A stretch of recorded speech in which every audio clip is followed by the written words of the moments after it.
O governo de São Paulo retira medidas extras de restrição e anuncia apoio financeiro a bares, restaurantes e pequenos comércios. Os detalhes da informação com a Nani Cox.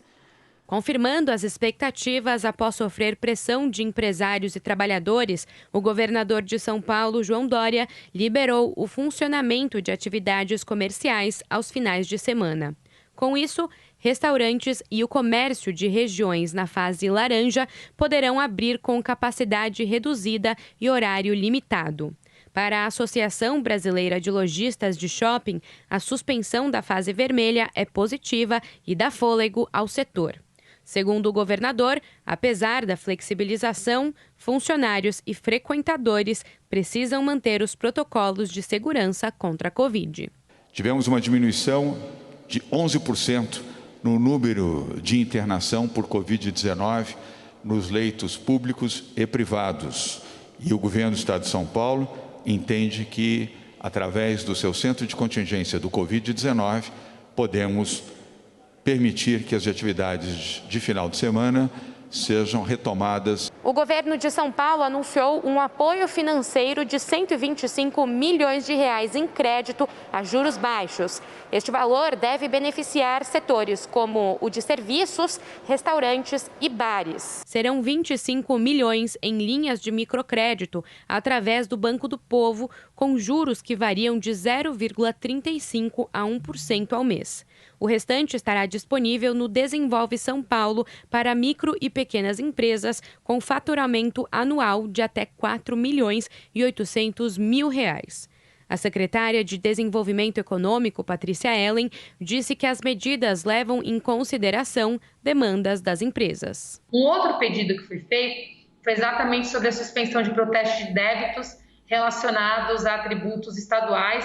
Então, os que estão, todos os inscritos na dívida ativa estadual, terão aqui uma medida para dar fôlego às empresas, com a suspensão do protesto para 90 dias, passando a vigorar já a partir do dia 4 de fevereiro. O pacote também prevê a suspensão do corte de água e gás encanado até o fim de março. Dívidas com as concessionárias poderão ser renegociadas.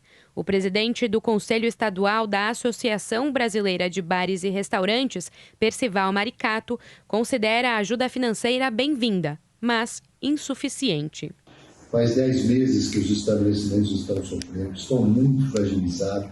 Está havendo uma tragédia aí com 300 fechando a cada dia. Isso são 600 pequenos empresários e 1.800 trabalhadores que perdem o ganha-pão. Esperando também que o governador recue do aumento da tributária. Então, no mínimo sentido, aumentar impostos numa situação como essa. Maricato defende ainda o funcionamento das unidades até 11 da noite e a instalação de mesas nas calçadas.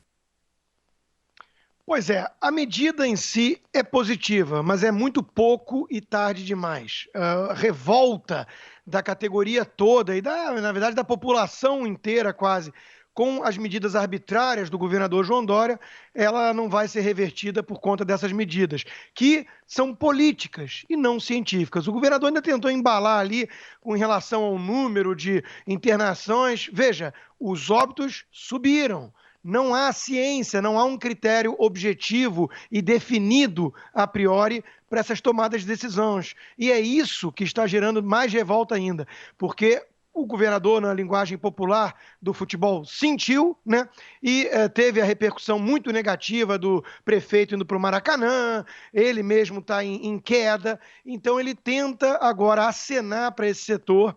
E isso aí, repito, é uma decisão política, ainda que positiva, mas não tem nada de científica, o que mostra que ele fala muito em nome da ciência, mas não vem cumprindo isso, até porque essas restrições não possuem respaldo científico. Agora, o que eu queria entender é que o aplicativo de comidas iFood, segundo uma revista, doou 5 milhões de reais para o Butantan.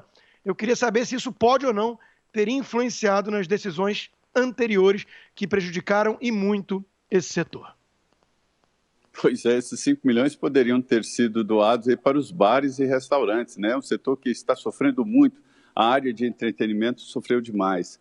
Eu, no meu acompanhamento aqui em Brasília, de representantes de empresários, aprendi que existe um certo preconceito dizendo que empresários em geral, vão atrás de redução de impostos, dinheiro, ajuda financeira e financiamento.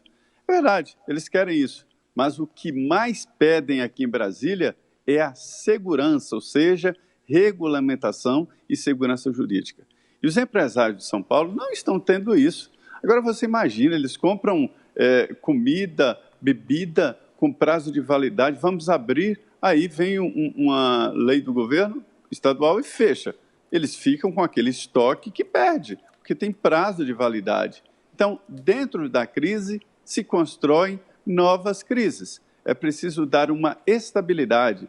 E eu acho muito estranho entender que o vírus anda com o calendário na mão e com o relógio no braço, dizendo, a partir de tantas horas, nós, vírus, vamos infectar.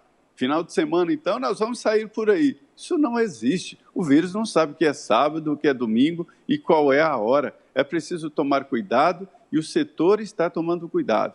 Eu sempre insisto, quem se sente incomodado por não ter um local para ir com a família almoçar, tem razão. Agora, imagina o dono do restaurante que tem que pagar salário, tem que pagar IPTU, tem que pagar a luz e água e os gastos para jogar insumos fora. É uma covardia com o setor.